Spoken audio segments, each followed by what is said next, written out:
decent chances, but look at that poke damage coming in from LG right now, Hex. I do like Spree on the Zarya. It's been one of his best characters as well. He's about 80% on that grab as they do try to get a little bit aggressive, pushing forward, trying to get even more charge. They do notice that Agilities is behind them, so that's something they are looking at and are understanding, but they're choosing to ignore it a little bit. Almost with that Graviton Surge is Spree. And Spree could end this fight right here, right now. Ooh. He doesn't really have to go that far in, just takes down Agilities, and that's going to be enough. That's going to let him save the Graviton for the next stage of this fight, and the war chest for Luminosity is getting very full indeed. A bit of an uncharacteristic mistake, though, as Don did end up throwing that nano boost onto their tank, unable to really get any benefit out of it. They'd like to have it next, but as you mentioned, that war chest is rather large. And here comes Agilities, does blow the Dragon Blade, has charged up finally, but his team stuck in that Graviton, not able to get what he's looking for. Spree again, going off. High energy, takes down 2 after the Graviton, and right now, Immortals is running into much the same issues that Renegades was for getting first point King's Row. Now, silver lining, they did make them burn a couple of ultimates, though Icefelt will be there, and they've done a great job of staggering their tank ultimates, which are generally some of the most powerful ultimates in the game. Super Pluke this time is going to have Earthshatter up. Icefelt's going to rotate up towards Window to hold on to this fight. He's got to be a prime target. You cannot leave him up there. He chooses to just leave anyway. The giant Earthshatter comes down as Agilities tries to get to the back line. Icefelt very lucky not to get hit by the Earthshatter. Got away just in the nick of time, but there's a Graviton in front of Immortals, and Hyped has had enough. Sets up Grim Reality with the whole hog, and just like that, LG will not be getting a first point hold this time around. Agilities did a great job to dislodge Icefelt from the top as he had to get down there. He almost pushed him right into that Earthshatter, as you mentioned, but the Earthshatter got most people down into that. Now here comes the enormous switch up for the defense. Icefelt going to rotate onto McCree. Ube onto the defensive Pharah. So this is a bigger switch up, and we didn't see too much of Icefelt on McCree yesterday, and part of this has to be the contain Agilities as he's going to backline, and he doesn't have to worry about many other things diving in on him. So I think the McCree pick here, Hex, feels pretty good. It definitely could shut down Agilities as he's been a terror in the back line. It's really smart to just start finding answers to the biggest problems they have, though there's still a lot of meat on the ground. Icefelt very forward, misses the flashbang over the shield. That's unfortunate. That is a key McCree move to open up a Reinhardt, but you use that, then your flashbang isn't on cooldown. Earthshatter comes down, does not get much from it, as LG, Spree very charged up, but the rest of LG getting pushed back is Hyped, moving in equally as charged up. And with Super Pluke down, this is an advantage, but Spree trying to reverse momentum. Drops the Graviton, pulls in 4, but gets pulled in by a hook. Immediately taken down as Immortals doesn't look like they're going to be stopped here, Hex. Just a little bit of maybe miscommunication or chaos being the LG style. They nano boosted their Pharah over the top and it was dissipated by the time they put the Graviton in there. Had you waited and gotten those two together, simply primary fire would have rained terror upon them from above, but the seconds off really not working out well for them there. Super Blue did have a great little move there. He baited out the Earthshatter and was able to block it. He's going to have an Earthshatter of his own for this next fight. Now if you look at Hype, looking for a Graviton to move forward, momentum-wise, pulls in 2. The rest of Immortals down in, but Ube on the flank, Justice reigns, picks down 2. Agilities, Dragon Blade came out, wasn't able to get as much as he wanted. Sound barrier kind of ruining his day, but he gets on the Icefelt in the end, and overall Immortals, they suffer a few losses, but they will be getting this point. Still have no great answer for Agilities as he's finding what they're trying to play against him and then absolutely killing it as he took down Icefelt very early. Ube the one bright spot early on, and that Hyped has switched to a Tracer. I wonder if that's to get back to the cart. Yep, he will switch back to Zarya instead. I gotta say, I love seeing deflected rockets mid-air the other Pharah. It's one of the coolest things in the game. Not game-breaking at all in that sense, but still a little bit of extra style points there for Agilities as he moves in. And Immortals now, a lot of time to work with here, Hex. 3 minutes. Yeah, Agility's still being the thorn in the side, taking that high ground away from Pharah as they do posture up here. Nomi is going to try to get redemption from that last Earthshatter, which absolutely only hit Super Pluke shield. Now Immortals just looking for their time to move in and turn this to their favor. Meanwhile, LG looking to get a little bit of stability. Icefelt still looking to make an impact here on this McCree. Flashbang over the top, does not connect. Still holding on to that Deadeye, and it's been a rough go here. Spree dives in deep, finds Nomi, 5v5 on both teams, and they're really being tentative with how deep either team goes right now, Hex. Well, both Reinhardt's down. There comes a Nano Dragon Blade, but Agility's taking a nap. Icefeld's got the Deadeye up. He only gets one, but he gets his counterpart in Grim Reality. Should equalize this fight as Hadan takes down Hype. A decent hold so far for Luminosity, but not over yet. He down with a very important sleep dart there to keep the to keep Luminosity in it here. And oh my goodness, you take a look at this. They've bought a lot of good time here, Hex. It's only a minute 50 left between both sides. And you cannot overstate the clutchness of that sleep dart. That was a nano boosted Genji, and not any Genji. That's a pro Genji. That is agilities. No doubt about it. Now, Immortals, they do have the Sound Barrier coming into this next fight, which they will use to just probably overdrive a bit. Grim Reality is swapped to the McCree, so he's going to be able to Deadeye here behind the shield. And Grim Reality, more so than other McCree's, pretty good about finding his moment for a Deadeye in situations like this. And Immortals looking like they should dive in here in a moment. But there's a defensive Graviton coming in from LG. Grim Reality countering with the Deadeye, gets one skull, gets on the Ube early on. No casualties yet from this Graviton, so Immortals is handling this awfully well here, Hex. Yeah, unable to crack the shield there, which is their signature play to try to get the huge value out of the Deadeye. The tanks are just going right at it. Nomi and Super Pluke in a battle of the ages, but Nomi gets the better of it, takes down both tanks. Now Grim Reality on the cleanup, able to take down two. This is where McCree thrives. This is where Grim Reality in particular really thrives, because he is one of the best cleanup in all of Overwatch, making McCree to his max benefit here. And they only need a little bit more, Hex, to finish out this point. The stall will come out, though, as Icefeld and Mineral get a couple kills. Those may seem insignificant, but any kill that looks blue in the kill feed, always good for the defense here in a stall-out situation. They got two. Ube gets another. It's high noon. Grim Reality with the Deadeye on the back, still cleaning up.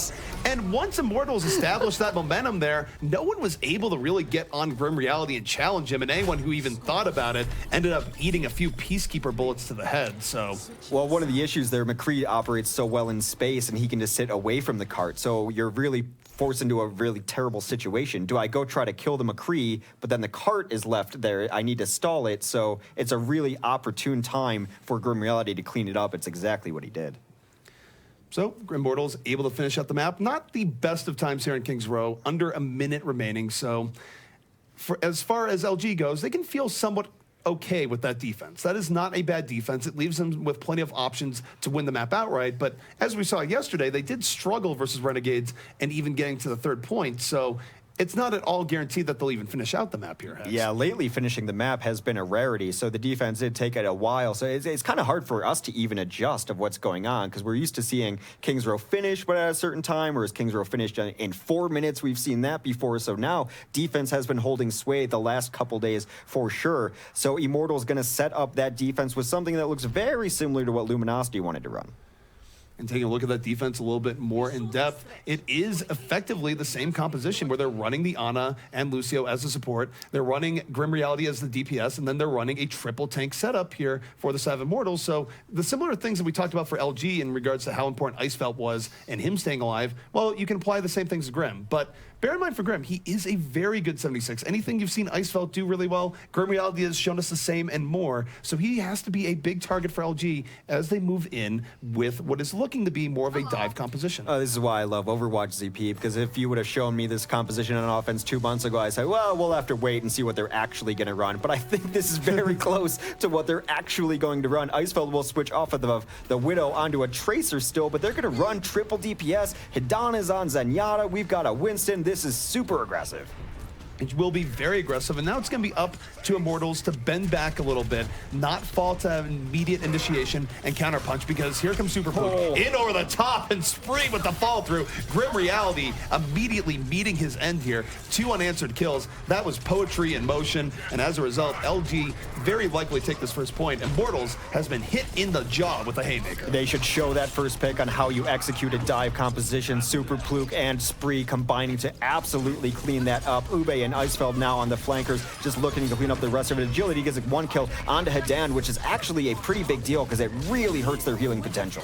Immortals going to be trying to bring this back. Immortals has had a knack of winning unwinnable fights, and Agility's trying to do just that. Does pick off 2 effectively. One with just damage, followed up by the rest of the team, and oh my goodness, this would be a real setback here for LG if they didn't take this point. You can't have a better opening, and yet they didn't finish their plate. Agilities was able to make some room, and now Immortals is just about fully reestablished. Well, Agility's really brought that back for him. If you just look at the ultimate status, you can see he carried that fight all the way at charge. None of his team is even at 50% yet, so it has been Agility's absolutely saving the day for Immortals as the next fight begins. Next fight begins, and this dive not as successful as the first. Super Poop just eating that secondary fire. Spot on by Agilities. And now Grim Reality, of course, no longer the 76 on a defensive tracer, but still finding his moment, starting around, being a real pest, picks up 2 before it's all said and done. They are going to tighten that right-click spread, too, so you'd imagine that Agility is pretty happy with that news. Grim Reality does get the cleanup onto his counterpart with the tracer, another couple of kills, and as good as this looks starting out, ZP, only 2 minutes left to even take first point. This is heartbreaking here for LG, given how early things went. Now, they do have Dragon Blade and Barrage at the ready. Height, though, can ruin their day with a well-placed Graviton, so this could be a bit of a trap for LG if they invest heavily and just get grabbed. There's a Graviton coming in. Spree, Justice spraying from above, but Grim Reality, there with a big bang, doesn't quite get as much as you would think. No kills resulting from that combo, and yet Immortals still dashing around the point and making this hard on LG, but Spree yet to be accounted for. Has 2 kills here thus far. Still in the air. Ube getting more, and LG so close now, Hex, to pulling this back, but they have yet to deal with Agilities. Well, Hadan has been actually playing with the best Mercy we've seen so far today, evading every sort of bit of damage coming in. He's getting that great escape ability as Spree is in the air. Ube with the cleanup as well. Super Fluke comes in. It does seem like they will take this first point. They absolutely do. That is a really interesting switch up from Hadan, not necessarily known for his Mercy, but it worked out really well for them. It did work out well, and I do really want to pay attention here to the Spree on the Pharah, where once Grim Reality went to the Tracer, there wasn't really anyone there that could very easily pressure Spree in the way you would want to, so Spree was given more room to work with. And now the counter picks will come out yet again as Grim Realities will switch over to the McCree. That's a great call, ZP, that once they saw the opening of the air is clear, the skies are clear, let's run the combo purely. But they do have the people to be able to do it. This looks like an interesting setup, though. They might want to wait for them. All the attention will be on Spree. Perhaps over the top will be Icefeld trying to drop a bomb in. Here comes Spree coming in from the back. Damage boosted up, but immediately taken down. I think Grim Reality put a swift end to that. Icefeld going to try and salvage things here as Tracer, but his team not in the greatest of shapes. Icefeld just looking for anything right now, and probably not going to happen as Immortals able to pull this back. Yeah, with Hadan going down there, any hope for a fight was absolutely null and void.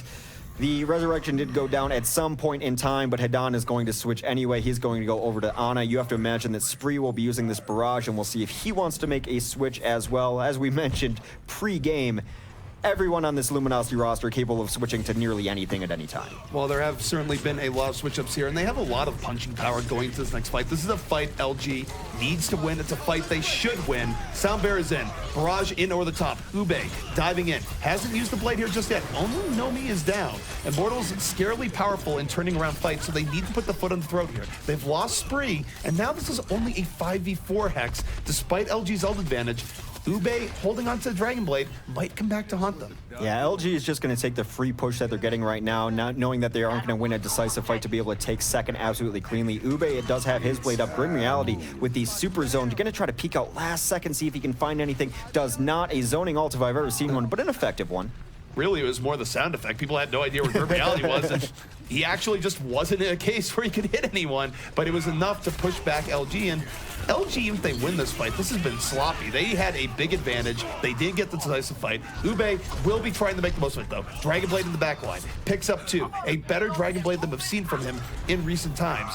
And now LG definitely has the advantage in trying to push us forward, but still a few members of Immortals still up. You can't count your chickens before they hatch. Immortals would like to just stall this out because now they're very close to the respawn. Defender's respawn advantage in full effect as Ube does take out his counterpart into Agilities. This fight is not over. Icefeld hits a beautiful bomb, taking out Ethan. That's going to open the door yet again. Still 6v4 for the side of Luminosity right now as they continue to clean up both supports down. That should be the fight in Luminosity's favor. They will grab this checkpoint as Nome sleeping on the job.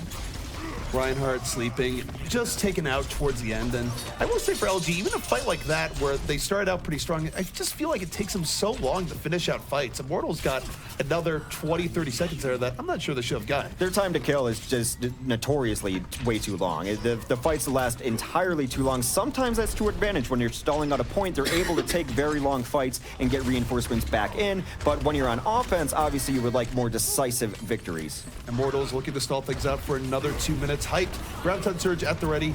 2 flankers in the back here between Winston and Tracer, splitting the attention on Immortals, but Grim Reality and Nomi, they don't care. They just counter dive in, end up picking up 3, and this push going to end as Icefeld goes deep into that Molten Core. Yeah, able to win that fight with very few ultimates used as well. Hype still holding on to his, and you've got Agilities with his own Dragon Blade. Probably see a Nano Visor incoming from Hidan momentarily. Hidan and Spree looking to combine for that, but we're getting down to it, about 90 seconds left. However, Luminosity, with a small ult advantage, have a lot going for them. A lot of this next fight is just going to be down to pure execution. It comes down to initiation. Ube looking to make the most of it, gets the nano boost on him, Dragon Blade out, slicing, not really in the thick of things, but does find Lucio at the very end. Meanwhile, Icefeld was his buddy, picks up 2, 3 unanswered kills, and Immortals now going to have to hope for a miracle hex as they rush out those spawn doors. A lot's going to depend on Agilities and Hype, just relying on the power of their ultimates, because LG is in a great position right now. Very important that Icefeld went with Ube on that dive, though, because the sound barrier came down. They needed that extra damage in there. Now they will have a sound barrier to initiate. Hype is behind the cart with a Graviton, but all the fight is happening in front of him.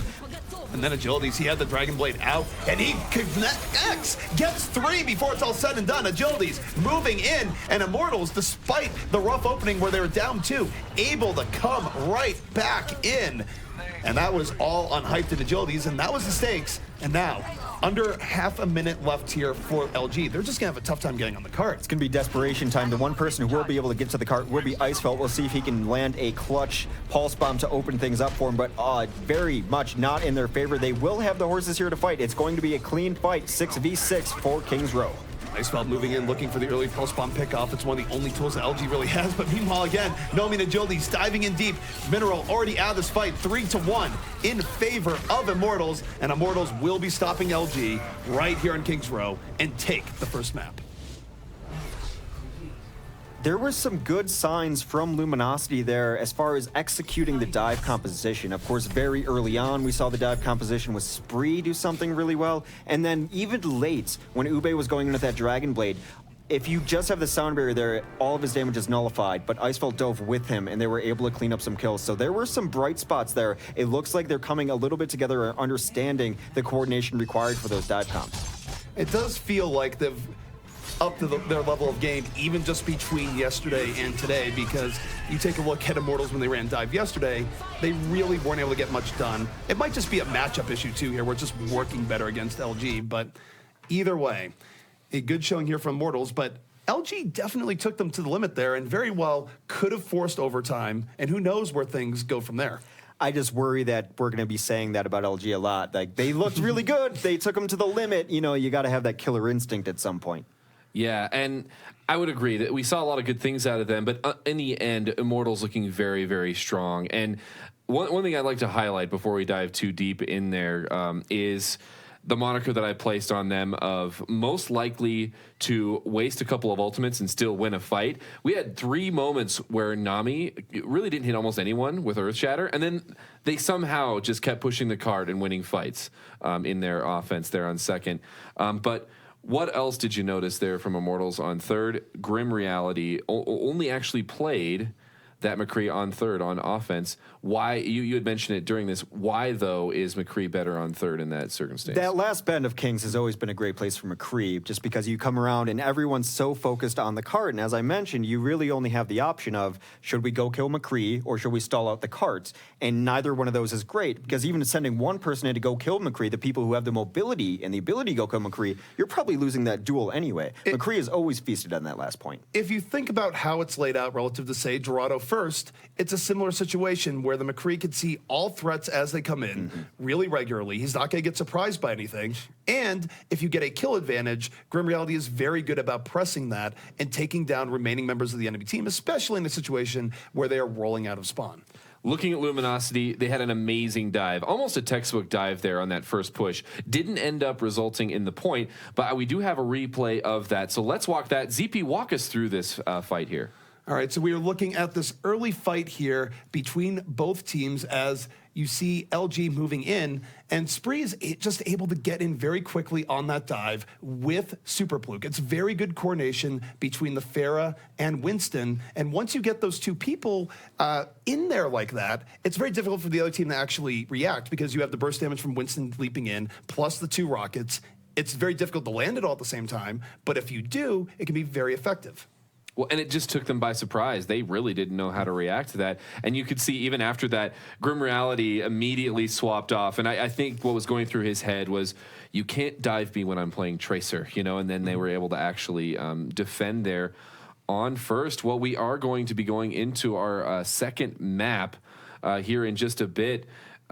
Any final thoughts on King's Row before we go into it? I think the dive comp is something, it reminds me of when we used to see a dive a little bit too, where you do a Winston and a Zarya, and also a Zenyatta, where you would orb and dive and then, and the problem with King's Row defending the dive is there's no place to retreat really. You have to retreat to that arch, but then you're already giving it up. You're already giving up the space where the pressure's on the point and the defense has to come in. So that's why I think we're seeing a resurgence of the dive comp on King's Row. A defense in a very difficult spot, no good place to retreat to.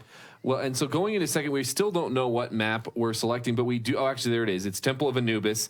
But I was going to say, Luminosity going to be selecting that. Why do you think Luminosity selected Temple of Anubis there as EP? Well, why they would go to Temple of Anubis is that they really do like running very heavy dive comps that can take first quickly, and Temple of Anubis is one of the maps in the game where that works out very well. It almost worked on first try on King's Row. I would expect a similar composition coming out here in Temple of Anubis because it's one of the quickest ways of getting momentum on this map, and if you do take it on the first attempt with something like that, you have a very good chance of taking second right away as well. So LG, in a sense, is really putting a lot in on their first few attacks here on Temple of Anubis. Well, I'm really excited to see on the other side of things. They have had some pretty strong showing on second point defenses specifically, which is a kind of a niche statistic to have. That said, they still, I think, are around 50-50 on Temple. And so maybe a lot of this has to do with recent scrim results. We also don't normally see, I don't think we can attribute assault maps to being a strength specifically for Immortals. Are you expecting anything specific out of Immortals in this one? I expect Immortals to run very similar things to that they've run in general. I'd be real surprised, actually, if they throw anything different. Running standard 2-2-2, but even when they run their 2-2-2, they can do it in a dive-centric way because Grim Reality, of course, can run the Tracer, and Agilities is able to run that Genji. But if any indication of what I'm seeing that's not quite live on stream yet, I'm really excited for Hyped because I think this is a map that he could be running as Diva, and I think he's happiest on his Diva. Hyped has always been more of a Diva specialist, where he did run Diva quite a bit before she became in vogue, before she got those recent buffs that put her in every game. And now, of course, Diva, not extinct, but certainly less of a presence in the game since recent changes. Yeah, endangered is a good way of putting it. But Hyped, one of the people that will still represent Diva from time to time. So definitely curious to see if Immortals does run it here. They are showing it right now. Meanwhile, you take a look at LG, even though we've sort of been knowing them for their dive on first point on attack, they still might take a more divey defense here, given that they might be putting Spear in this Winston. Just capable of running all sorts of different things as we do load into Anubis here.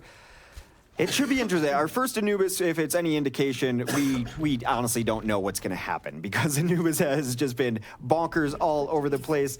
As much as I want to see it, I don't believe that Nomi will be running this Junkrat, unfortunately, to the chagrin of all of the Junkrat fans right there. But Luminosity is setting up their very standard defense, only with a single DPS. That's going to be Icefeld on the high ground. What I want to note about Anubis today, especially ZP, is teams are holding in very non-traditional spots. Teams are still experimenting with Anubis, particularly in the West, where teams haven't had to play on Anubis as much, particularly in past times. Now you have to play Anubis a little bit more frequently, so teams have gotten more comfortable with how to defend and how to mess up offensive coordination as it comes in. Well, this is Immortals on the attack. Agility is trying to get a little bit of poke in as he can, but there is a response to poke as Ube hits a beautiful hook onto Agilities. It might spell the end of this fight if they can pick up another couple kills. That is another gorgeous hook. Unable to finish, though, gets knocked away by Hyped. All he did was give the Zenyatta an elevator up, and Zenyatta says, all right, thank you, because he doesn't finish his plate. And now, Grim Reality is moving around. He is a duelist on this Tracer. This is where he can really make a lot of progress, where some members are down for both teams, and then he starts grabbing into these mini 1v1s. Hyped, meanwhile, his support for the self-destruct built it up so fast. As a result, Immortals actually going to be taking this point A in record time. Just to clarify, Hype absolutely saved Ethan's life there as he was getting hooked. The little shift you saw there was from a little hip check that D.Va gave the Roadhog on top of that bridge to knock him out of position to follow it up. Yes, Ethan was cleaned up, but not before some damage and some healing was added into that. Now, a great push potential for Immortals on this offense. Grim has spotted out the Winston holding up top. He's going to call that to his team, and Grim looking for a pulse bomb to open things up. Grim right now is on a mission. He is looking for that pulse bomb connection, going to the backline, looking for supports, throws it out, and does get Hedan. Hedan was trying to support the 76, walks right into it. What a disaster, as now the Immortals 3-1 here in the last point. This could be a very quick cap indeed, Hex. That was tragic. He missed his shot, and Hedan just covered up his mistake for him. Ube does get one kill. That is a trade that you desperately need on defense. This could buy enough time as Spree, with the very angry scientist, smacks agilities out of the sky. That is Primal Rage with Nano Boost, and it does give LG the breathing room they need to restabilize, and they don't even lose a tick. For a moment, that was looking incredibly deadly. That was a beautiful pickoff by Grim Reality, but unfortunately for Immortals, they weren't able to seal the deal, and they come away with nothing. Yeah, Hedan really stepped in it there, but it did not cost his team anything, as they do hold on this defense, and that's always really important to hold that first push. As we mentioned, first push generally the best push on it. Grim Reality has done so much damage, though. He's going to have another pulse bomb. Hype takes down Spree early, already opened up for Immortals. Here comes self-destruct into the backline. Hype gonna blow up Hedan again. Hedan having trouble with explosives right now on point B Anubis, and this is another golden opportunity for Immortals. A beautiful initiation. They're only down one Hex. They have dominance on the point. Respawns are coming in. Pulse bomb out from Grim. Tries to stick onto Winston. Does not get it. Spree being a pain, but even as they lose Ethan, they're still on this point, still zoning out the defense. They've grabbed one tick. It could very well get more. But what an Earth Shatter coming in from Super Fluke. That puts an end to this in a hurry. They nearly had it there right now, and Icefeld with the cleanup, but that is all Super Fluke's kill right there. Credit where credit is due for an enormous Earth Shatter coming out on the side there. Right now, it seems like Immortals is winning the first 90% of fights, but not able to close out the last 10%. LG is definitely using the nature of Anubis to their advantage in terms of respawns coming in. They're not letting everyone die at the same time, even in a losing fight. Now, I'm not sure if that's entirely intentional or just good fortune and fate that's heading to them, but regardless, Immortals only comes away with one tick of progress after two very dominant team fights, so has to be a little bit frustrating to them. Agilities, though, has Dragon Blade up, and I don't know if he's going to pull this on this fight here, where this is really all they have, but after that hook, he's all in. Dragon Blade coming out, going for Lucio, picks him up. 3 unanswered kills as Agility's going for Hedan.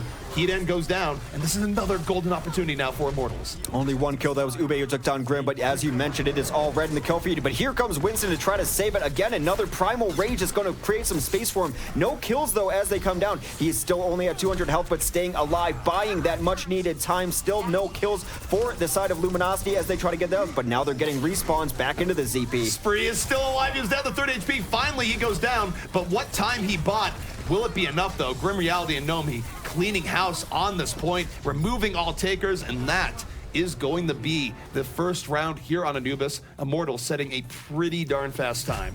332, pretty solid. It did not quite work out for them there, but I think how we've spoken about Luminosity taking very long in fights and how sometimes that's a detriment to them while they're trying to push the offense. A natural transition then would be to think that it would really benefit them on assault defenses, because the fights that they're in, whether offensively or defensively, just seem to take longer than most other teams. LG is not great at finishing out fights. You've been mentioning this for a while, and it's true. It takes them longer to decisively finish things out compared to, say, Immortals, where you'll have someone like Grim Reality suddenly kill 4 people, and that's it right there. It's part the compositions they run, but also just part, I think, how they position and play, where they prioritize their own life to some extent, perhaps over finishing everyone off. And we'll see how it works out for them as they come into this offense here on Anubis, but this is a lot of pressure now, Hex. They know they have to finish out the map just to have a chance of winning it, not a guarantee.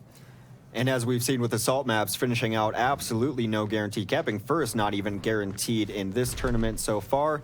We'll see what they want to run on the attack, but defensively, it does look like, oh, for the moment, we had Symmetra, but Verbo has to break my heart. Looks like they will be running standard, and again, I'm just happy for Hyped that he found a map that D.Va's very good on, and I will say, just a huge impact on D.Va. I would like to see people just stick with the heroes they're best at, even though sometimes the stats get a little messed up here and there. Hyped saved his team's life a couple times. The self-destructs were getting there, and I think you can make a case that running D.Va, specifically on this map, is still a smart move. I think D.Va in general can be a smart move overall. It's just you have to have the expertise to play it and the game plan around it. It's not simply a raw power meta pick right now. You also have to consider what you're up against team-wise and whether or not you're going to get the matchups you actually want. But let's take a look at this LG offense as they set up right now. Spree going to be going to the Pharaoh yet again. In reality, though, this time on the 76, we'll be able to apply pressure to Spree, so I wouldn't expect Spree to have the open skies like he did in the latter parts of King's Row. Well, Icefeld trying to get this pick early on. He's a hit scan specialist, as we have mentioned. Just taking the low ground on this Widow, not quite seeing what he wants just yet. I think he's very concerned with who is up on that top ledge. He's probably getting information from his Pharah, who is very deep in. Spree still not getting the kills. Bloodless thus far, but there is some bloodshed as Grim takes down Hadan. There goes Spree shortly following, combo down. That is one way to deal with the pharmacy combo. Just kill both of them right away as a soldier, as Grim moves in and finishes off. I will note that this has been a very rough day for Mercy play. I feel like any team, regardless of who it is, when they pull in the Mercy ends up being the first to die in the next fight. Also testament that teams have really gotten better at prioritizing her and killing her as time has gone on. Well, it's been a trope in many, many games. Kill the medic first, of course, and everyone else will die after. So a high priority target, and when she's sitting out there in the air against these hit can masters, it's very difficult to be able to take her down. Speaking of hit scan, Icefeld takes down Agilities very early. Spree follows up, 2 tanks down for Immortals. Immortals was split on this high ground. LG saw that and they dove in on that section with everyone they had, got the 4v2, and now they have them split off once more as Immortals really struggling to pull this back. LG 3 unanswered kills here thus far, and Spree has had to worry about absolutely nothing. Grim Reality ends up dying to Icefeld off the pickoff, so free skies here for Spree. Should be a point take here for LG. Hyped almost with the hero play there, though. Comes in, eats 2 rockets, which would have made his team die even earlier. All for naught, though, as Icefeld and Mineral will clean up the remainder of this fight. And look at the stack they have going into last year's EP. If LG doesn't take this point right here, right now, they're going to be kicking themselves on the spot. This is a beautiful opportunity in terms of ult power to end this right now. Spree, Justice reigning inside the building, gets mitigated by Hyped. Hyped, able to stop that. Ube, meanwhile, trying to get some momentum on the Dragon Blade. Gets 2, not going to get much more than that. Does find Ana, but there's the rest from Hedan. This is the last gasp here for LG. They've used most of their ultimate power. They get down Grim and Ethan, so Hope is still alive here, Hex. And note that Icefeld is on the Widow. He's applying sightline pressure from the backline. People are not going to be able to respawn and get in easily. Verbo was just taken out by that Widowmaker, so now LG, with a dominant presence on this point, about to have 2 ticks. Agilities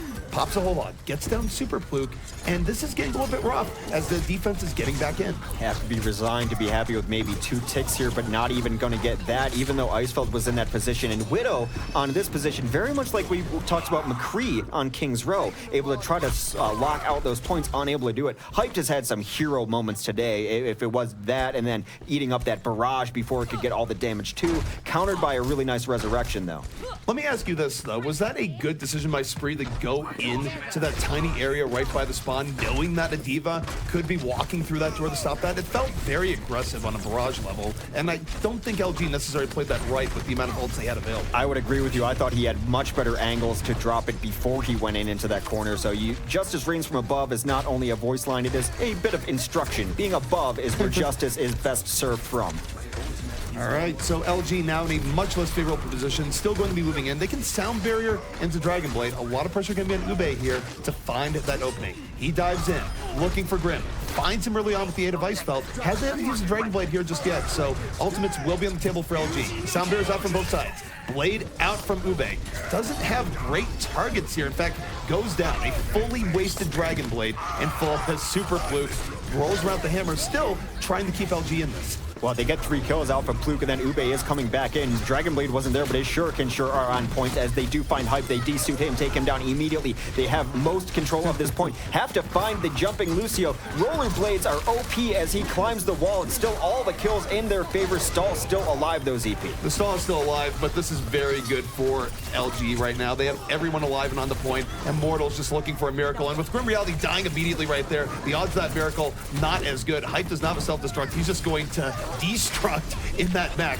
And now, for LG, they only need a little bit more. 2 ticks, just a tiny little bit more. Immortals, they even bust out the May to try and stall this, but they are hoping for something that might not happen here, as LG is still in firm control. Ube went down, Hidan is down, only 4 left on the point, though, as Icefeld and Superplot try to clean this up. Icefeld gets a couple kills, Icefeld now goes down. They do not have the horses here. Reinforcements are going to take so long for the offense to get in that every kill for the defense absolutely crucial. Spree is nearly all alone. Can they get back in? This is taking very, very long. Kills now going back in favor of Luminosity. Can they close this out? LG is so close right now. Spree charged up like a Christmas tree, looking to end May here. The Earth Shatter lands. Did not sure if he even hit anything in this case. Ube, Dragon Blade's been put away. We see Agility's coming with a Dragon Blade of his own. Gets one, low HP, dashing and styling, finds Lucio. Oh my goodness, Immortals bring this back off of the Blade of Agilities towards the very end. And that is heartbreaking for LG. They were so close, and yet so far. You see how it snowballs too, just 1 kill, and then it ends up being Stall v5. It's not 6v5, Stall v5. Another kill, Stall v4. It's such a long walk to get back here, which is why teams toy with the idea of getting a resurrection back up. What a hold for Immortals. Now, time on the clock, 2:12 for Luminosity to even get another shot at this. And the tough part here is that now you've given Immortals an excuse to run May. She has a Blizzard in her back pocket. She's going to be able to use that Blizzard to freeze out most of this push. It's very difficult to win a push against a Blizzard. It's not possible, but oftentimes things get chilly, people get frozen, and you don't get them. Well, there comes that Blizzard as they do start off the fight with that. That is Superpluke, who takes most of the ice onto himself, and that is a huge loss early in the fight. Now going to try to gut this out 5v6. I wonder if they're even going to fight or going to try to get out. Well, the decision's been made for them. They are just going to die instead. And part of that Blizzard there, too, it's counter-engage, right? Right. When they're moving in, suddenly the Blizzard makes them move out. Superpluke, a little bit too slow, not able to get out, turns into a popsicle, goes down early, and that push is over before it really had a chance to get started. So now LG going to be down to effectively their last good attempt here, Hex, and they're going into 3 other ultimates now from the side of Immortals. Well, Spree now also has to be very cognizant of Hyped on the Diva, and Hyped has just been eating things up all day, so not necessarily something you see all the time anymore as Zarya, but you don't want to throw away a Grav. So for LG, they have to make the most of this here. They're not going to get a better opportunity, but to stay alive on Anubis, this must be successful for them here. Spree getting poked down very heavily early on, not in his comfort zone at all. Meanwhile, Icefeld in the back, looking for this pulse bomb. Hyped, defensive self-destruct in over the top, connects. Down goes Superpluke, and Immortals has stopped in Luminosity here. But one good thing, X, they might get another attempt because of how quick that was. They might, and you mentioned the last attempt was going to be their last good attempt. The silver lining is going to sound strange, that they died really quick. That's the silver lining. They're going to have all the ults up that they want. Ube will probably even get a barrage up during that fight. So it's possible that entire time they were actually looking for more of a junk rush, or it evolved into that because of the pressure put on Spree. But that is not the worst outcome here from LG, because if they'd thrown ults into it, they'd basically be done. But now they do have a legit chance. It's going to come down to Spree here. Can he thread the needle? Immortals should be spreading out right now, and they kind of are. So it's going to be hard for Spree, but let's see what it does. Graviton comes in, going to pull in just the Genji. Not what he's looking for. Icefeld was looking for a big bang, got stunned before he could even throw it, and Agilities with the counterblade, having none of LG's business. 2 kills in the back line, and Icefeld trying to be a hero, Hex, but probably not going to happen. He's a very good tracer, but he's a very good tracer. He's a very dead tracer. It's not enough to be able to pull this last point. Just too many kills early on. Agilities with the Dragon Blade to close out that point. For LG, that is a tough go. There's really nothing more that can be said for it. They had a very excellent attempt there. They were so close for so long, but it's a stall of Immortals coming out that they did not give up. They kept throwing it out there, and then finally, Agilities was able to build a Dragon Blade, push out LG, and LG never came close to taking it again. Yeah, this is going to be a resurrection from Hidan, but this was a resurrection just so everyone could die again. This is in the middle of about an 8-minute fight that was going on towards last. And I will say, maybe I'm just overlooking some of this, and maybe I'm overhyping something, haha. But hyped on the Diva there was a integral part of their stall. I mean, sometimes people will switch to the Diva, but having someone of Hype's ability on Diva really helped them hold out that point. Well, and to that point, almost every self-destruct he had killed someone. And if you're playing on Temple of Anubis where you need all 6 people up to take the point, well, guess what? Hyped has just ruined your push. That's it. So if he can just be that consistent, it's worthwhile. And overall, it was a good set of games from Hyped on Anubis, so it worked out. It's almost tragic again. Luminosity looked really good. They were really close. Right. Is that going to be the mantra we use throughout this season? I think that Luminosity doesn't want that to be the case. Now, Overwatch is not horseshoes. No. Close doesn't count for much. It's like, wait, what? Definitely not horseshoes. I agree with you, but now I want to know why. Where you go with this? Well, talking about the delay, Blizzard and May definitely playing a huge part in that. At least not the first time they swapped onto it. Maybe a moderate importance there, but that Blizzard definitely shut down one push. So my question is, ZP, why not run May? I mean, they even switched off of it, but May seems so good. Why? What are the downsides of May on that second point? The downsides of running May is that if you don't get good value off your wall, if you throw out the wall early on, and for whatever reason they don't get split and they run in, you have this period of momentary weakness where you're not going to get as much done. And if you don't have a Blizzard to back that up, that can be very rough. If you have a Blizzard in your back pocket, it's one of the most disruptive ultimates in the entire game that actually stopping you from getting in. And some teams still will run May in these situations. It's just a trade-off that teams have to do. Teams fell a little bit out of favor on May when she got slightly nerfed back a few months ago, but she's still very good on Anubis, especially for stalling. But also that Blizzard clearly very high value towards the end of that game. And Hex, I have a question for you. We looked at this this assault from Luminosity, and the first push they got 1 tick. Then about a push and a half later, maybe they got another tick. And normally, that you got to be happy about that. I think after they got their second tick, they got I think it was still 3 minutes left, and that's enough pushes to get one final tick. What is the importance of getting ticks? Is it really? Do you really have to be able to get them all 3 at once, or can you play this 1 tick at a time mentality? I think 1 tick at a time is actually super important. When you get close to a second one as well, it's the difference between having to eat it all at once or taking your time and taking small bites. Obviously, it takes, let's just arbitrarily say 15 seconds to cap the whole thing, where if you cut it up into small sections, it's much easier. So when you're close to it, I think there are times where if you have a great amount of game sense and, say we have 3 people left, should we retreat or should we keep pushing to get this second tick? I think it's really important. That's true, but there is also the idea here that a push that's good enough to get 1 tick has such dominance because you don't have anyone stalling at that point that you'll usually get 2 ticks or win outright. So a lot of the times it's difficult to go, 1 tick at a time, because if you get a push that can clear people out, you'll probably get it outright in many of these cases anyways. Absolutely, I agree. Yeah. But it's a consolation prize. Yes. Call it that. So, if you're going in and you win the fight and you don't get any ticks, then it's like, come on, something really bad happened. But if you get 1, you can at least, build on it. And that's the thing. And if you were able to get 1, that means you can win a fight that gives you at least 1. So maybe you can reproduce that. And it, of course, is very map specific, because as it turns out, there are very many maps where ticks do matter. Well, before we go into the next map, which is going to be Nepal, the one final question I have is Spree. He just seems to make so many plays happen. I think he had some amazing delays on the Winston. He had some amazing plays, even from King's Row. We're now in a map removed on Zarya. How important is Spree to this team, and what else do they need to build on top of it to find victory? I feel, and maybe you have a different opinion, he's the most consistent player on this team, that I feel I always know what I'm going to get from Spree, and that's usually across several different heroes as well. I know what his Pharah is going to do, and he runs a Pharah, so does Ube, of course, and we talked about this Luminosity, so does everyone else. His Winston, I think, was very, very good. I still think that the backbone of this team is when Spree is on Zarya. I think he's a top-tier Zarya. I would like to see them allow him to run that more consistently, but maybe that's just not the composition they want to go with. Well, the thing is, you take a look at LG and their DPS contribution, and players like Icefeld, he's not always operating at 100% on every push. Spree is the person that has to be there and say, look, our DPS, for whatever reason, this push haven't done enough. I'm the one that needs to take the reins, go in, be the front line, and get a kill to get things going. And he does this relatively consistently for LG. So he's a huge part of their roster and their contribution and picking up the slack where things go wrong. That's why I like him on Zarya so much, because she can be that Swiss Army knife. When you need damage, he can focus on damage. When you need help, you can focus on being a utility Zarya, things like that. And also Graviton, best ult in the game.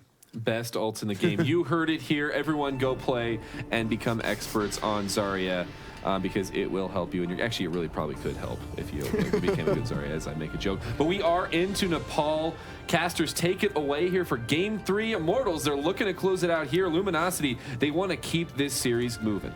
Well, those are the snowy mountains of Nepal you are seeing, and a very sacred shrine, or at least I think that might be in the lore. Who knows what Omnic's like?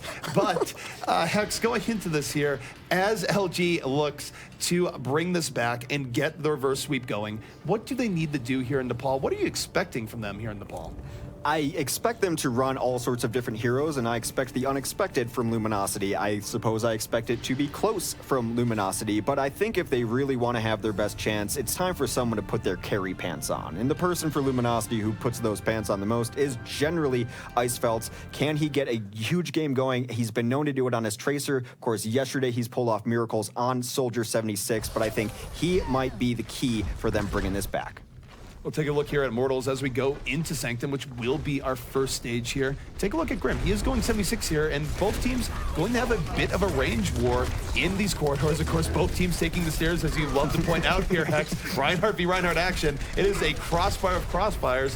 And in terms of poke war, it's actually LG falling a little bit behind early on, and you see Immortals pushing the advantage as a result. Yeah, both teams kind of falling back. That is a huge grenade that lands onto most of Immortals, and Verbo goes down because of it. Grim Reality is going to have to bail out too, as Spree drew first blood, but make no mistake that the kills all belong to Hidan there, who hit a beautiful nade across the bridge. And that is rough for Immortals. They were doing very well in that early skirmish up until the point where Verbo just got removed by that combination of abilities. And you're right, Hidan was a huge part of that, and now it's going to lead to a clean teamfight win here from LG. And this is one of the harder maps to actually get back in after you lose control X, just because you don't have that many abilities to get through these tight choke points. So it's a good opening here from LG. Yeah, it's the most Lijiang tower of Nepal stages, I'd say, because Lijiang has all these very tight doors as well. But they're going to hold a little further back. They're just going to take the stairs, knowing that teams simply can't resist fighting on the stairs. But they are going to send in their tank very far forward, getting a little bit aggressive now. No kills. There he goes! Oh, Verbo just sends him right off. Goodbye, Spree. Verbo getting a little bit of redemption there, and that pick could mean all the difference in the world as Immortals tries to bring this back. Hype has built up a Graviton. Doesn't necessarily have a great clump of bodies to throw it into here, but the Agility's getting the hook on the Ube. Now Immortals, they're low numbers, but with Hype being charged up, they're going to press the advantage here and get on that point. Hype simply walking towards them and scaring them away, as he's a very charged Zarya. Of course, Zarya is always tough to deal with anyway, as she's got her own sustain, but his team's all over him as well. In the corner there, as you mentioned, he's got his Graviton available. Grim Reality about to have tagged. Huge advantage now for Immortals, as they did flip it back over. So we'll see a dueling Gravitons here. That is a huge Graviton into the corner. Can Grim clean this up? Well, Grim might not even have to be the one to clean it up, because Nobi was more than willing to just walk into that vortex of doom and swing his hammer a few times. And Super Pluke, he had enough there. He was helped out a little bit by Verbo, but he was going to be taking that path one way or another. The very quick elevator. I just like how he was trying to hit a fadeaway fire strike, trying to get some charge there too, a little bit of style points. But it's been kind of interesting how teams are holding very far back. Some teams would hold further forward. I would imagine Hammers would be pretty much at spawn right now trying to hold this team. But both teams about 5 ultimates working here. It's going to be difficult for Luminosity to... Do you think they take this fight, or do you think they go to the point and force the fight there? Well, I think LG's answering that question. They are taking this fight. They throw in the Graviton, and Ube's right there, whole hogging it up. 3 kills here from LG, and it was that Graviton that set up the fall through. So Spree getting a little bit of revenge, and it's gonna be a quick retake here from LG. Only about 2 fights left here for LG to win. Immortals, of course, working on that same timer. They can lose the next fight, but they can't lose the one after that. That fight happened so swiftly, I couldn't even finish my question. That's how aggressive they ended up getting there. Super Blue just waiting for them to rotate out, probably looking for a giant Earth Shatter there. Going to be very safe, very careful. He's got to be careful, though. That shield's getting poked down from distance from Grim. Now look at Icefeld. Icefeld on a special mission right now, looking for a flank not going to quite get the freedom he wants here, but oh no, he's found Grim Reality. Grim Reality has him in his sights and a nano boost. Everyone having everything in their sights right now. Icefeld gets slapped, ends up getting taken out right after as Grim Reality going to win this battle of 76s. And now off the flank, Immortals in a good position, but they have not quite cleared out this LG squad yet. Very back and forth. The Ana play in this tournament has been absolutely top tier right there. That Sleep Dart really helping out Grim to win that battle as they rotate back. A grab does go onto the point. Soundberry will try to mitigate a lot of this damage. Bloodless so far. It is Bloodless going back in. Now we're in overtime. Immortals cannot back out or they will be losing this round. And Ube is saying, I will help you back out. Does the whole hog, knocks you back. And it's going to be LG taking this point. And I gotta say, this is one thing where I think people tend to blow it out of proportion in terms of how important it is for the first team to get the first point. But on a map like Sanctum, it's so hard to come back in decisively that I think winning that first fight really did help LG quite a bit. At the very least, you know, I'm no sports psychologist, nor do I pretend to be. It helps their confidence a little. They're down 2-0. You take the first fight on the first stage. It must help a little bit, but who knows? X, you can correct my basketball game anytime. Yeah, because when people look at me, they say that guy looks like he plays basketball. Don is going to be playing the Mercy. Icefeld is on the Tracer on that side of things there, but it looks like Hyped, who knows what Hyped is going to play. I've almost never seen him on Pharah, but I'm willing to be surprised. There it is. He's out of spawn. Hyped on Pharah. All right, well, Hyped on Pharah is definitely getting me pretty hyped here as he is taking to the skies at a very high margin here. Going in, looking for the mid-air rockets on Mercy. Not going to connect on anything, unfortunately for him. As he goes in, though, Pharah v Pharah battle is this Tribes right now. Both Pharah's looking for mid-airs. And not really hitting them right now, so this is a bit of a whiff show. But while this is going on, the rest of Immortals able to move around, getting the kills they want. It's really Agility's knife and able to clean up the slack there as both Pharahs kind of, I don't know, flailed at each other aimlessly. We need a cut screen where it's just text on there. It says, meanwhile, below in Village, there's actually a fight happening. And meanwhile, people that are hitting their shots. That was Grim getting most of it down there as they will take the first point. This can be also a difficult stage to push back into, but it will help that they're running a combo, able to come up over top. That dive composition working out great as Super Pluke will take down Verbo very early. Grim Reality able to get in the Genji early on this fight. Still going to be darting around. Icefeld doing the same. Might come down to the Tracers here, but guess what? Grim Reality just won that Tracer duel. Pharah v Pharah once again, and that time Spree on target. Takes down Hyped. But he's going to have to worry about this Tracer pressure here in just a moment. But Spree does not care. Finds Agilities, and LG will be retaking as he gets Grim even in the end. Spree winning the Pharah award, at least for now. The only thing I like better than mid-air shots are concussions to bring someone back into the fray as he knocked him around the corner, brought that Tracer back, and eliminate him. Spree putting on a show. And, you know, it has been tough for Mercies today, but I will say Hadan has done it better than most today. It's something I didn't even necessarily know he had in his pocket, but he has been staying very safe. Ube going down early, though, to Nome gives Immortals advantage in this next fight. Agility's just got to the back line, got on both Tracer and Lucio with ease. It's 3 kills from Agilities and that Dragon Blade, just devastating in the back. Got both supports, and that should give Immortals this fight, despite all the crazy, fun-to-watch Pharah shenanigans. Immortals will flip it back over. It is nearly tied, but it is in their control as they will tick up the percentages second by second. Agilities has been very aggressive today, pushing a little forward, just looking for poke right now, trying to get free charge on his blade, able to get out there, and then he retreats. Nomi steps in, but so far no fights. It looks like Luminosity banking up some ults, though. LG is in a great position here. Spree looking to come over, and oh my god, here's the Pharah v Pharah setup once more. Hyped, already laying in the rocket. Spree going the other side, has a sound barrier, still doesn't challenge it, gets on the Ithan. Justice reigns for above. Fade away, rockets right into Hype. Justice clearly raining from below as well. And Spree still banking his barrage. This has been a fair clinic, and he even gets Agilities. My goodness. That was an interesting Justice considering everything that led up to it. The last thing you want to be in a Pharah v Pharah is stationary, and he was a million miles away. I'm not sure what he was trying to accomplish with that. I think my favorite part there is the second rocket onto Hype. He didn't even look at it. It was just a fade away. Walk away from the explosion, cool guy moment. So Spree, a little bit of style points there. He does force Hyped onto the Soldier 76, and it is quick Justice as rockets come from Hyped as well as the Helix hits Spree, finally ending his killing spree, as it were. Agilities takes down Hadan as well. Spree just looks at that and thinks, that's not a Pharah rocket. That's a Helix rocket. He has ended our Pharah v Pharah war, but for good reason, as Immortals has come back in, and they will retake this point, 72% to 71%.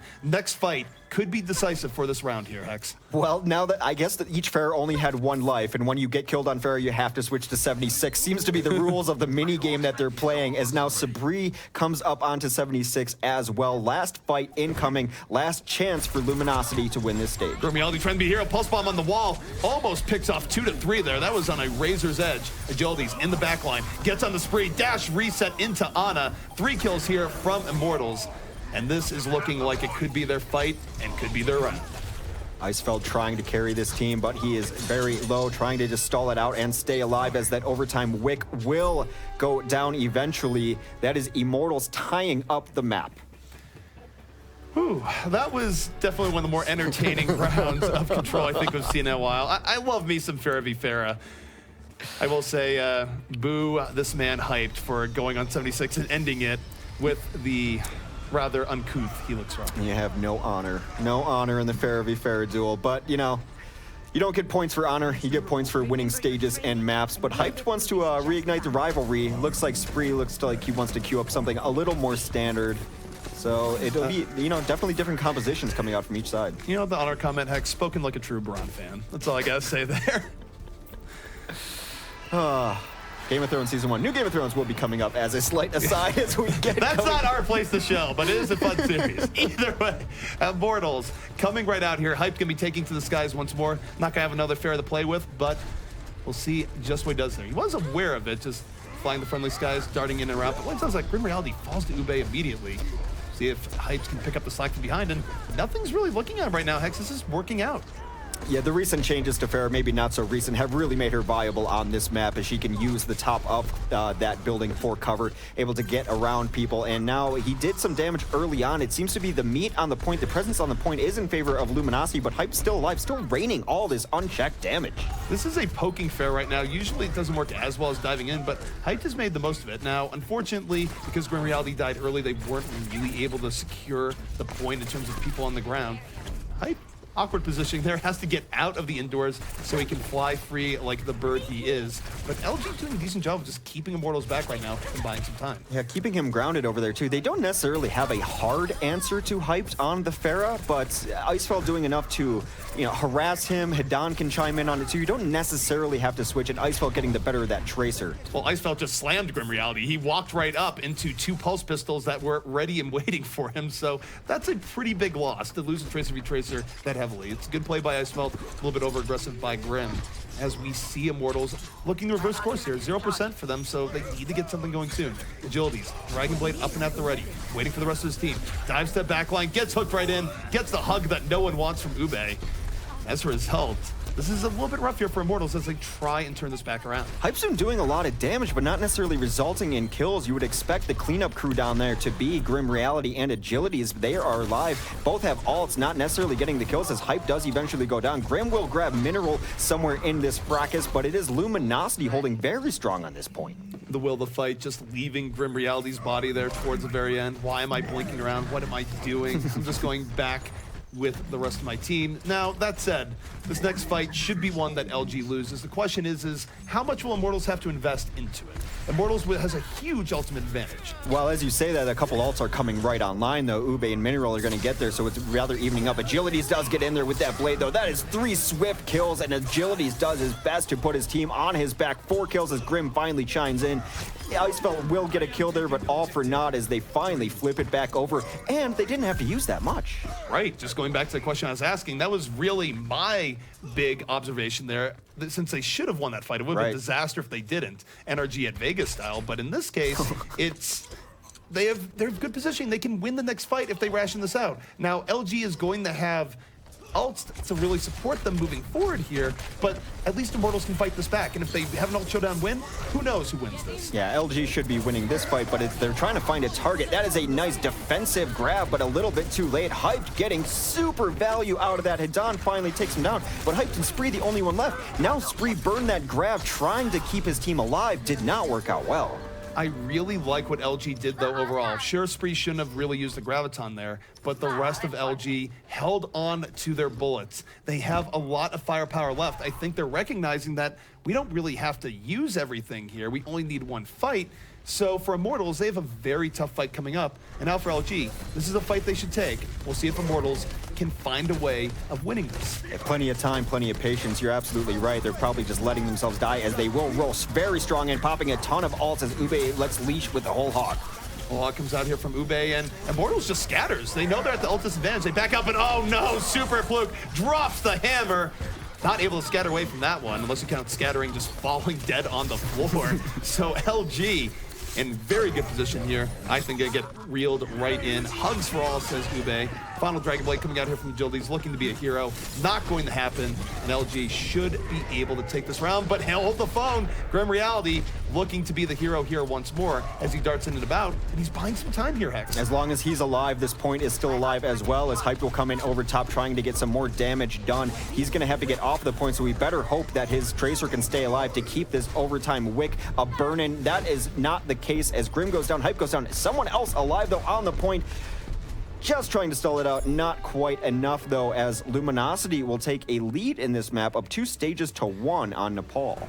Well, good showing here from LG. They're 1 round away from bloodying Immortals here and forcing that map 4, which of course would be either Dorado or Gibraltar. So I like this coming out from LG. I think that even if Immortals comes back and wins this round and the next round, LG has something to build on here, something to at least feel good about in a matchup where Immortals clearly has been favored and is already up 2 maps. It seems more ordered, a little more organized. I think the economy points that you've been making are excellent, that going into that fight, they're patient. They don't have to throw everything at it. They're not really playing deathmatch as much as some teams would play on control points. So yeah, it's some very good signs from Luminosity. Looks like we're running very similar compositions. Nah, it looks like a mirror match. It is. Mirror match is in progress, and now let's just see how important this first fight is. Verbo got taken out by some unfortunate circumstances the last time around on the stage. If Verbo is able to stay alive here, I think Immortals, they did have a better poke game, so I'm really curious to see how this first fight goes down if no crazy circumstances befall Immortals. And no, this time it's Ethan eating the early death. The soldier play from Icefeld on point, and we might be seeing a repeat of the last time we were on sync. They're going to have to back up now. Losing such a main healing source as Ana early in a fight is usually the end of that fight. They will try to get some poke in. Grim's got to be a little bit careful, but first point captured easily by Luminosity off the back of that single kill. So point is captured, and LG immediately backs off. They're not getting in Immortals' face. They're saying, Immortals, come to us right now. We'll see if this pays off. Oftentimes they're more aggressive. I think they just didn't want to run right into respawns here. But for Immortals, they have to get at least a kill or 2 to consider even trying to cap this point, and it just kind of feels like LG is rope-a-doping them a little bit. Well, the fight will come down on the stairs as there is a boosted Reinhardt over there trying to get something done. Hyped is very charged up. Nomi's able to take down Spree, so that is the opening kill that they are looking for. Probably going to rotate towards the point now as they do. Mineral going down. This should be Immortals' fight. They were able to break through on the front. Once Super Fluke went down, Grim Reality felt confident to go onto that point, flank in from the side, did a whole lot of damage with 76 on that flank, and now Immortals had the retake that they did not get the last time they were on Sanctum, and it's good that they did for their sake, because if they lose this round, the map is over. Well, they're holding very far forward because they got a couple kills. Now they're going to retreat. The chase is over. They got all that they could. They're going to sit back to their spot, and this is generally where you want to run your soldier. Even before Soldier got his little damage boost, you'd see him on this point just because it's very difficult to walk on a place where there's no ground. Uses that spacing. I'm going to note that Immortals was not being aggressive here despite having the Graviton. Now, Hype does use that Graviton a little bit late here, does take out one as a result, but you had a flanking Tac Visor coming out from Icefeld. Didn't get much done. He was immediately shut down by Agilities on the hook. Grim Reality, oh no, runs right into Roadhog in a tight space. Not a fun experience. Meanwhile, Roadhog v Roadhog about in the way. Ube stalking his prey. Here's the whole hog. Get into the pit, Ube says. Agilities thrown off the point with authority. But note that Immortal still has control of this while it's going on. They does finally go down, but 55-35, not the worst. Does finally flip over. Nomi now fighting really over nothing, but getting a ton of kills fighting over nothing. It's wrong, absolutely. Gets 3 kills. Grim Reality comes back, and that is a very quick flip. I thought he was just giving up his life, even though the point had already been taken. I was wrong. Nomi just gave us his best super impression. That's what I normally expect as super right now when you watch a Hammers game. Just, Reinhardt just in position to get 3 kills, swing the hammer. Well, He uses that to control space in the point and re-grabs it. Spree rushing in, telegraphing his Graviton from a mile away, but does pull in 3 members of Immortals. Immortals, though, able to stay alive for a little bit, but it might not be enough as Super Fluke and Ube dive in off that initiation. Grimreality's still saying, hey, I'm alive, I'm here, but has to back out, just does not have the meat in front of him to support that soldier flank anymore. Yeah, it's not a dance you want to partake in with a Roadhog, to just dare him to miss his hooks, not generally anyway. But they will hold up onto this bridge now, holding pretty far forward, right outside that door. You would expect that Immortals will see them, maybe rotate around the other side. That's why Icefeld is peeking to see where exactly they're going to go, but it looks like they're going to give them some space, let him in. I believe Earthshatter went down into that fight, but a lot of things going on up front there. No ults on the field for either team, as they will just re-engage in a stare fight. Super Fluke did throw out that Earthshatter and got nothing for it, but here comes a charge. Opens up for Spree to get the kill on Agilities, and Immortals just getting thrown back here. Hex, they're going to have one more attempt at this. Yeah, Hedon hit another really nice grenade there too. I think that he must have practiced on this map, knows exactly the angles he needs to do to hit those things. They did lose a hero pretty early, or rather late in that fight, but it is going to be time for them to reset, play pretty defensively now as the last fight incoming. That's a huge hook from Agilities, though. Spree, unfortunately, he lives fast, he lives hard, but he was a little bit too far out there. Agilities capitalized on that, and because he went down, Immortals was able to recap here, and LG, they backed out here, Hex, but they can't back out for long. 91%, they need to get on that point, but here comes Hype, looking to have the dagger. That Graviton Surge in his hands right now. Gonna drop it right now. Drops 2, but oh no, Ube hooks Agilities into the pit. He was gonna be the fall through there, and LG is bringing this right back. And Hex, this will be the map if they recap right now. Ube hooked Agilities into the pit and then got Whole Hog off of it, able to clean up the rest of the people trying to assault him. This is a desperation tack visor as Grim does not even get there. Spree Ghostbuster beams him down, puts him down from the map, and that is Luminosity taking the stage. Luminosity able to shock Immortals there, and that was unfortunate for Immortals too. They were playing that last point Sanctum pretty well, but did fall apart in the end, and I gotta say, Grim's last point attack, valiant. Entertaining if nothing else. This is Spree's play of the game. He was on that Zarya for most of it. So pretty nice stuff from Zarya there, and we'll be going to another map. We're going to game 4, and I'll tell you that during that whole game, I just kept saying, please don't make this another opportunity for me to say, well, LG looked really good. But, there was no but. They just really looked solid there. And I have to keep going back to Spree. I mean, Spree on Pharah just making it look real easy up there in the air.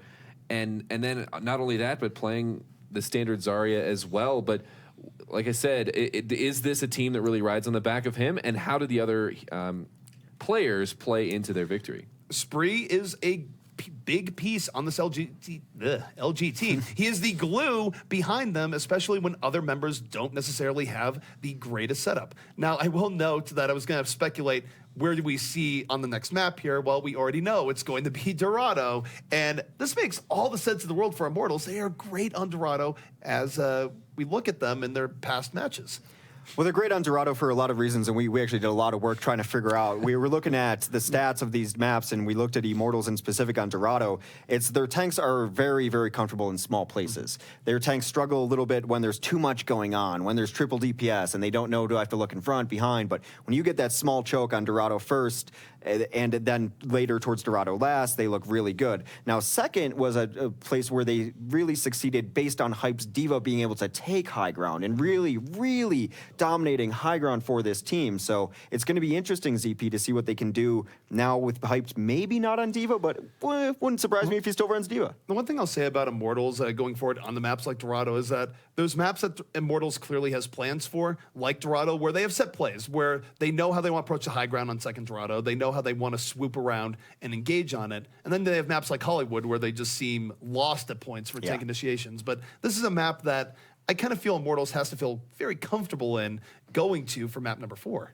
Yeah, and this is the first map that they've actually selected, and maybe the most important map is they're going to just try to close it out right here, and they have looked very strong on it. Luminosity, this has been a map that they felt very comfortable with as well, but just based on the diverse strengths coming out of Immortals, and the fact that this is really one of their strongest maps, it's going to be an uphill battle here for Luminosity.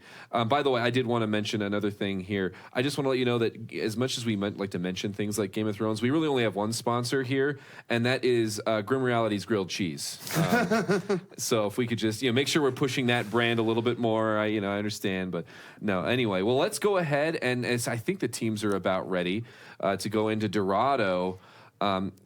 Do we see any niche picks coming out on Dorado? I mean, we've seen more standard play today than we did yesterday. I will say it's a map that Dive Comp is difficult to run on based on the spacing that you get early on first. But the one team that was very successful with it, and this goes back to yesterday, was Luminosity, where they flipped that switch in a brilliant eye-opening play. They did flip the switch, but they did against a very different defense than what they're likely to see against Immortals, where Renegades, they ran the double builder, where you can pick your moment and go in, while now they're going to have to worry about, most likely, Grim Reality in the back on McCree, who oftentimes is very, very safe back there, so it's a different threat to worry about. They have to dive even deeper to dislodge it. Well, either way you slice it, we're going to find out shortly. Let's go ahead and see what these teams bring to Dorado. Immortals versus Luminosity, 2-1 in the series. Those are the streets of Dorado in front of you, rustic and scenic. And this is where Immortals is going to be looking to close out the series. This is where LG will look to fight and force a map number 5. Chock full of pinatas and mirth. Always just a fun map to go to. I always get a little smile on my face when I get to hear that Dorado music as we do load up the map. Kind of has a crime problem, though. Not really a safe area for an Omnic to stroll out at night if any videos of the area have been any indication. The problem is it's very difficult for me to take villains with fluorescent face paint on seriously ever since the Batman and Robin movie. It's the style in the future. You just have to understand that in the future it's actually very intimidating. Yeah, most criminals don't want to be seen, so the fluorescent face paint, whatever. Perhaps it's running so They're rampant. not smart. No one's accusing them of intelligence. But speaking of what might be intelligent here, take a look at this Immortals defense. This is interesting. We usually see Grim run more McCree, or at least he has in the past. This time around, he's showing 76 on the defense. It can be a little more consistent damage, a little more output, so it really depends on what they want to do. I think they would like to stay alive as much as possible, and giving up that burst damage for more consistent damage pushing back, because they do need Verbo to stay alive and get some building up, whether that be a teleporter or a shield generator. Super Blue goes down immediately to Nomi on this pretty aggressive forward hold. They're going to back up now off of that pick. And that's unfortunate because you're buying the Symmetra a lot of time here. Verbo already at 50% charge, and we know how difficult it can be to get in on Dorado Courtyard once a Symmetra is sitting pretty. And you take a look at this offense here from LG, it's even hard for a Pharah to find really good moments to go in here if the defense is positioning well. We saw that Spree can do it, but it's definitely a harder sell than some of the other maps you can run a Pharah on. Well, she gets a little bit better because, like I mentioned, those changes allow her verticality and her mobility to be increased and stay above and really kind of get that poke in. But Spree, we talked about building alts. He's already at 71% himself, so perhaps a barrage. Verbo nearing that 70% mark too. Here comes the dive. This is very reminiscent of the dive we saw yesterday. Well coordinated between the Winston and Pharah. Spree, 200 HP in the back. Nothing on him as he just dunks Grim Reality in over the top.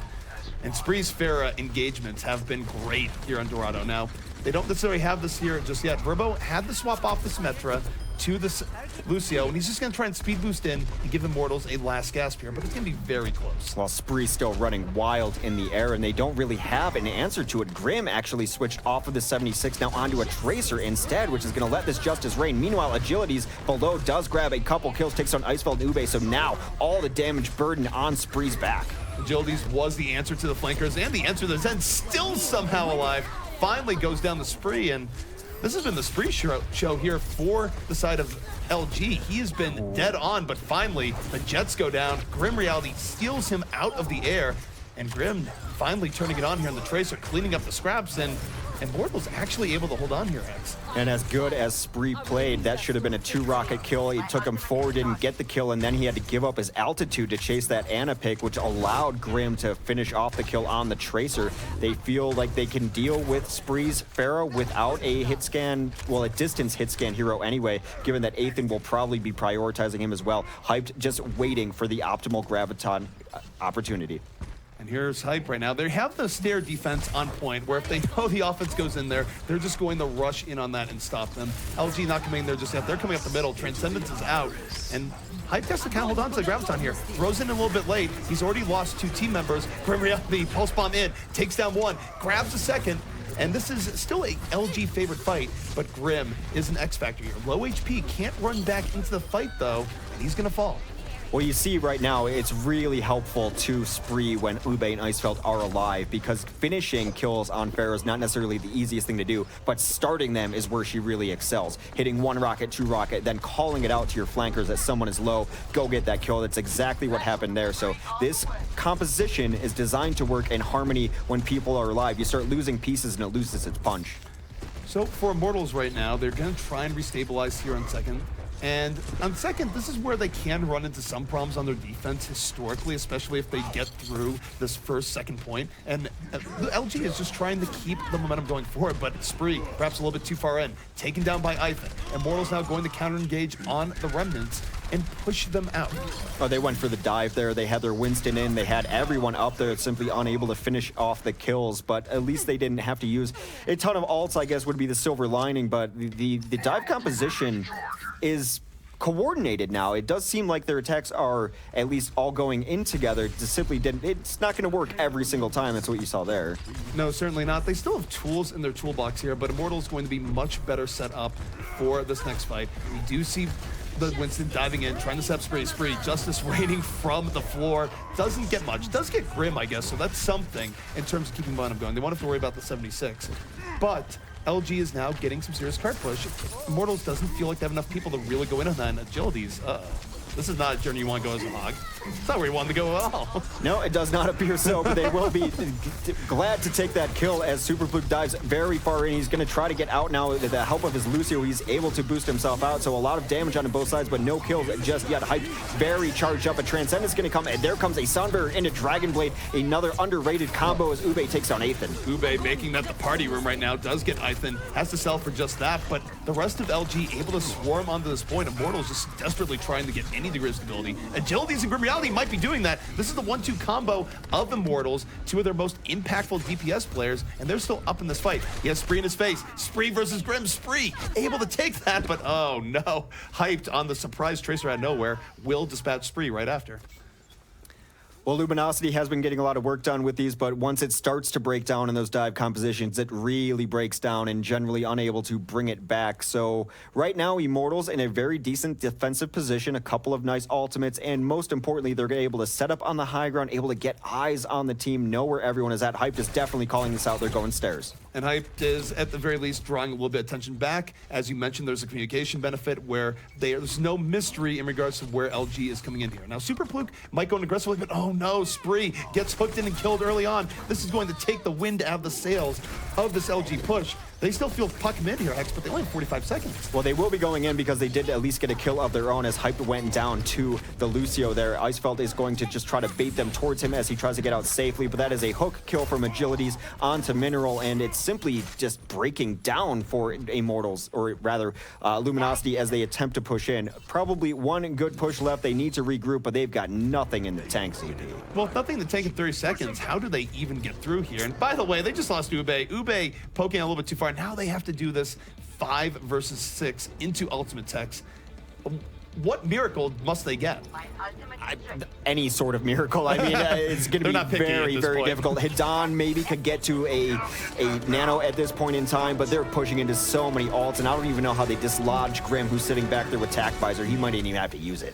All right, so Immortals, they can cash in all their ults right here to stop this LG push. Ube, able to get Agilities. Agilities a little bit far out. Grim Reality, Tac Visor, Nano, in over the top, just feasting on the remains right now. 2 quick kills off of that, and Immortals going to win the fight that they should have won here, given the advantage they had, and LG stopped in the middle of streets. They're so good at just controlling high ground constantly, even against these dive compositions. Immortals got dove on a couple times, bailed out of the dive, then reestablished on high ground. It is something magical about Immortals' second point defense that other teams simply can't seem to capture. They know how to hold high ground, they know how much ground they have to give up when that high ground gets pressured, and they always take it back. And it's a good recovery for Immortals, too. There was a point where LG just had a whole lot of momentum going forward, and Immortals, even though they were getting bopped for a little bit, they found a way of coming back in, slowing it down a bit, and really just stopping LG on second. Well, Luminosity, I believe, will probably run this because holding at first seems to be a little easier than holding at second in a lot of places. So I do believe they will be going in with the Symmetra. Not even necessarily an all-in, but it's something we see a lot on Dorado now. She's always been pretty solid on Dorado. But Immortals, knowing that they run their own, Symmetra will probably have a good idea where those buildings are going to be.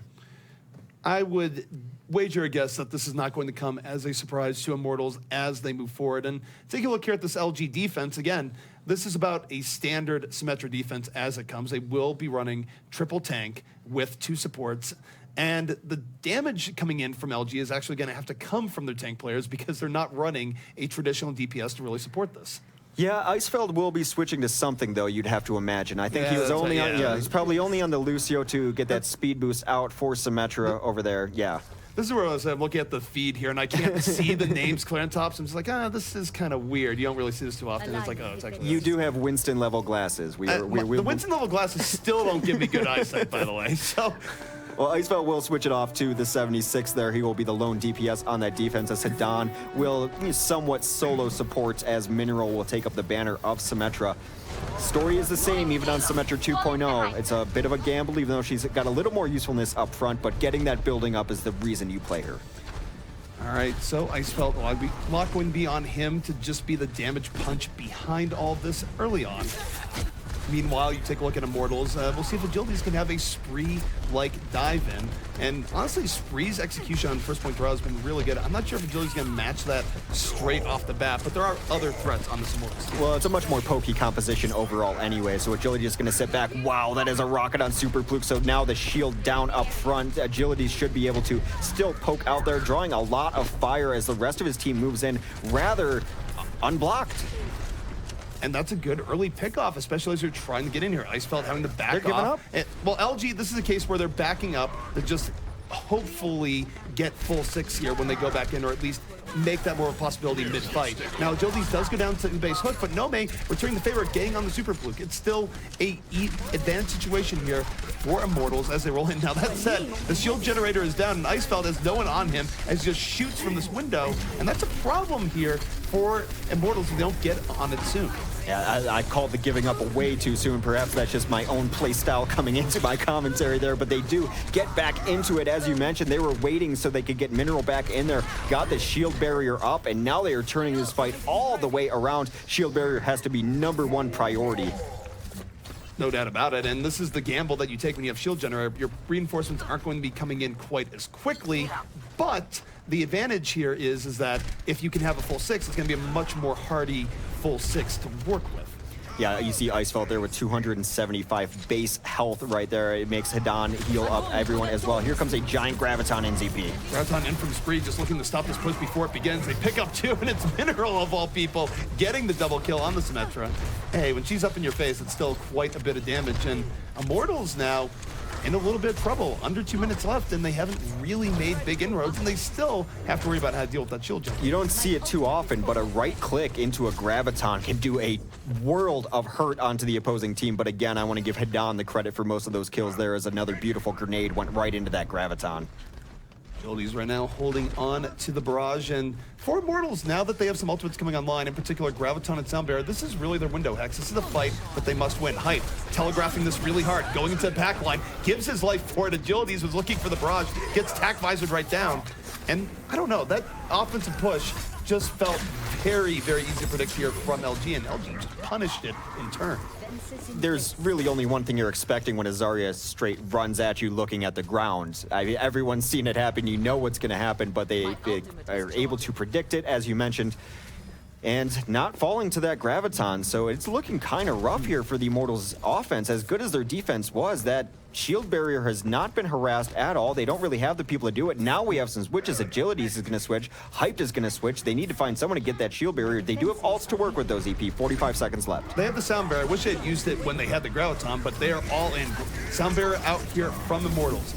Rolling onto the point. Nano boosted Rhine as well. But LG, they just push back. They back up get 2 kills, roll back in, and now we're under 30 seconds left for Immortals, and they might get one last attempt here, Hex, but it's going to be awfully sloppy. Get him, Sim. Get him, Sim. Mineral got both of the supports in that fight, able to track down the Lucio extremely early. Her rework makes her much more viable in every aspect of the game. She's not just a construction builder early on to get that building, but she is a viable offensive and defensive threat. And Spree right now holding the key to making LG take this map and force a map number 5. Graviton up and at the ready, looking to dive right in. Graviton on the payload, pulls in 4. Is the fall through going to be there? Immortals actually able to withstand the Graviton. They get onto Symmetra immediately. Grim Reality still a threat, but it's gonna be Icefelt with the cleanup. Gets 3 kills, and LG looking firm here as they will be holding here on Dorado. They wipe out Immortals in full, and we are going to a map number 5. There's a really cute Graviton there, just using the terrain to its full advantage as he threw it right into the truck. He saw the defense matrix was lurking around, that Hyped was trying to pick that off, so he just turned tail, threw it right into the truck and held them in place, let Icefall get into position, and they took it down. That's really good Symmetra play, though. That building was up the entire time. He got kills. He was very active. I think that's something that you see a lot of Symmetras should be doing. Once everything's set, just start going ham. Go aggro. Why not? And honestly, the shield gen I still think has been somewhat underused overall, just because of the power it does give you. I mean, going in on a 76 is a pain to begin with. When you give him 75 extra HP, it's a nightmare, especially with how far back you can put the shield generator to protect it. Yeah, and we didn't catch that, but that play of the game, Icefall was behind them to clean up that map. That's where all those kills were coming from. I didn't see Icefall there, but really nice. Well, and talking about the shield generator, though, another thing that really empowered Luminosity in this case was there was no real contest of that shield generator. You didn't see a tracer going in behind enemy lines to get it. It just didn't seem like Immortals adapted well enough to what Luminosity was throwing at them. So my question for you guys is, ZP, do they switch faster? IMT, they switched up right at the very end, but they didn't have any chance to build up any ultimates, build up any momentum. Do you switch faster? It's hard to say. I mean, one thing I probably would have liked to have seen Immortals at least try is going through the back. To some extent, we've seen teams really get a lot of value off back attacks. Someone like Mangachu on Renegades, for example, will go in through the back just to soften things up. Because here's the thing, even if you don't get kills from that, you're still distracting the back line. And as a result, your front line is going to be able to roll in and have an easier time of things. Immortals just kept trying to go through the front pretty much the entire time, and it wasn't working. So maybe not so much a compositional switch as much as a tactical switch. Yeah, because Agilities was finding some kills early on that Pharah, but it just doesn't seem as much a part of their team as it does for, the likes of Mangachu. Well, taking a look at this map, this is our first Game 5. Coming into the next map. This is the longest we've actually been out here. And so far, one thing about Immortals, we haven't seen very much McCree, actually. I think we saw him on first map.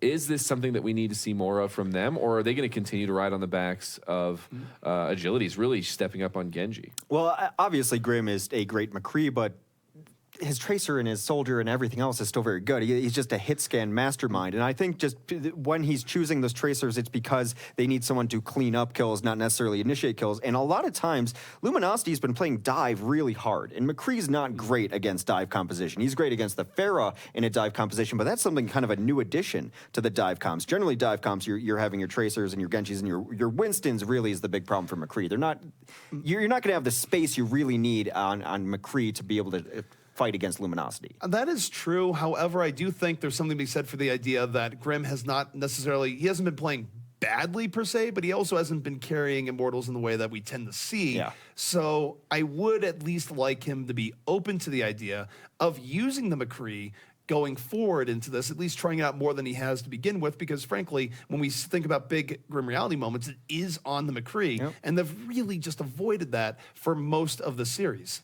Well, and let's then make this question a little bit more specific to the next map. It is going to be Eichenwald. So I know we have seen McCree out of on this map. Do we bring it on to Eichenwald? I think McCree's great on Eichenwald, honestly. I think first point he's good. I think second point especially he can be really good. Although overall, I think this second point might give them Immortals, that is, trouble as many second points give them trouble because it is somewhat reminiscent of Hollywood's second, which they struggle on because it's too much open space and the tanks don't necessarily know how to react. So I think Eichenwald could be a bad map for them.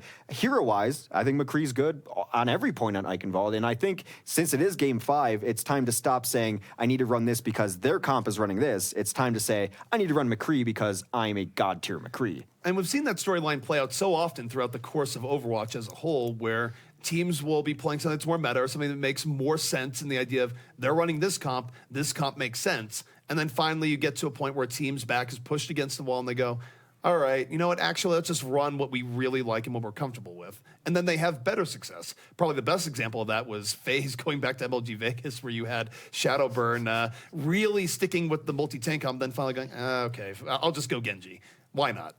And it worked out awkwardly well. Like, it almost just shouldn't have worked out in that case, but he just carried really hard.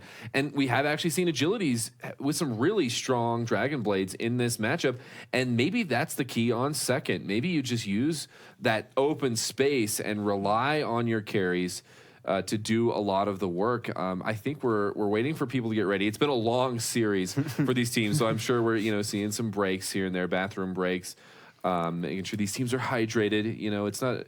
They need to stay hydrated. Well, you mentioned running maybe agilities on Genji on the seconds and those open seconds that we've talked about, but it's not necessarily their offense on seconds that's been the issue. It's been their defense on those second points. It's once they start losing tanks, they don't really know how to reestablish. And we were going through footage the other day, and we were almost very surprised by it.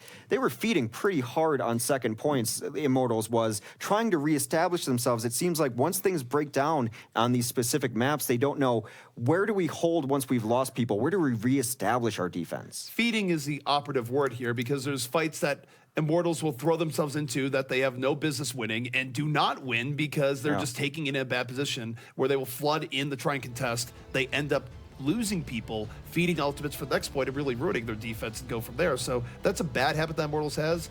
Hopefully for their sake, they won't go into that here on Eichenwald. I think Immortals certainly just clutching on the idea of maybe we just get the first point hold here and do that, because it's something they have done reasonably often. Well, you know what? We're here in a Game 5, and Immortals, they came out strong with several early wins, but Luminosity, they're looking to take it back and upset Immortals in the fourth game on stream here for the Overwatch Carbon Series casters. Call all of the action. Well, it's all going to end here, Hex, in this rustic German war-torn castle where apparently you can just be a suit of armor or maybe a skeleton in a suit of armor and no one cleans it up for many a year because you just leave your dead there. I don't know what's going on here, really. You think there's a skeleton in there? Do we have reason to believe that there's not a skeleton in there? I mean, do you just put the armor there randomly and just let moss grow on it? Too spooky. Yeah, I mean, spooky scary skeletons. That is actually the real spirit of This is Eichenwald. rated teen? I don't think we can put a skeleton in a teen game. Anyway, we do have another Symmetra coming out here as she will be putting up some turrets, an impromptu car wash through the first archway there. Pain dealers amongst the flowers. But what I would say about Verbo is he's got some nice positioning on these things. On Dorado, he had about 50% charge before he even started putting up his secondary round of turrets. So it's something that Luminosity needs to be very cognizant of. Well, no surprise here on the offense. Spree going to be running the Pharah here once more. His Pharah has been sublime. He's making a name for himself on it, although they do roll right into that car wash. But hey, it works out. Spree onto Verbo immediately, gets the double kill. This has been the Spree show, and it does not appear to be stopping as he picks up 3. Yeah, Spree is also even going to pressure out the Soldier 76, which is his main threat over there. They need to kind of go in and help him out. He's gotten the kills. Agility is going to take off Mineral, though, who bites off a little more, and you can chew coming around the corner a little too quickly, so that is a nice kill. Trying to bring it back for Immortals as Spree still alive, looking for more. Well, he was looking for Grim Reality, who ducked right into that building, wants to get rid of one of his biggest threats, and he does. A little bit of razzle-dazzle going on the top, avoids Grim Reality there, gonna get backed up by his Winston as the rest of his team is flooding on set point. LG now in a very good position to take point A. There's a possibility Immortals brings us back, but We'll see how it works as Farah just hits the camera. Grim, alive at 11 HP. Gonna throw down the health station, and maybe Hex, they could still bring this back. It's possible, but Grim might just be delaying the inevitable here. He's going to wait for his team to come back in so they could perhaps pressure this out. They do stop it right before the third point is captured. They do need a couple kills, though, as Winstons are all over each other. Grim will be able to take out Super. Nomi also down, so both Winstons now down as Ube tries to get the back line. Why don't you go to sleep, says Ube. And going into that, and LG almost there on the point, but with Hypes coming back in and Tracer and reinforcements coming from Immortals, it's still not guaranteed. It's very low margin for error here, but Grim Reality is starting to take control. It's going to be tragic if they can't get this. They had everything going for it, but is it the Grim to Hyped and Agility show as they combine for 3 kills right there? Looking pretty bad. That is a 4th kill. My goodness, Immortals is holding this. What went wrong, ZP? What went wrong indeed? I think the problem for LG is that they got a little bit too careless towards the very end. It's very easy to get into the idea of just diving for kills to finish it off, but when you have that advantage, it's better to stay alive. They really could have just read that out with how many people were already down. I think they got a little bit over-aggressive, and now it's in question whether they will get this point, although they do have a lot of tools in their shed as they just move in. Well, Ube is going to chase down the Soldier 76, so that should open things up. But Agilities is going to come in, and he is the better Genji. Gets 2 kills right off the bat. Spree takes down Ethan, but this is still back and forth. It's back and forth, but Agility's winning that Genji duel is huge, though now he's just getting rocked and socked around by Super Fluke. No regard to the state of that building as Genji's body hits the wall.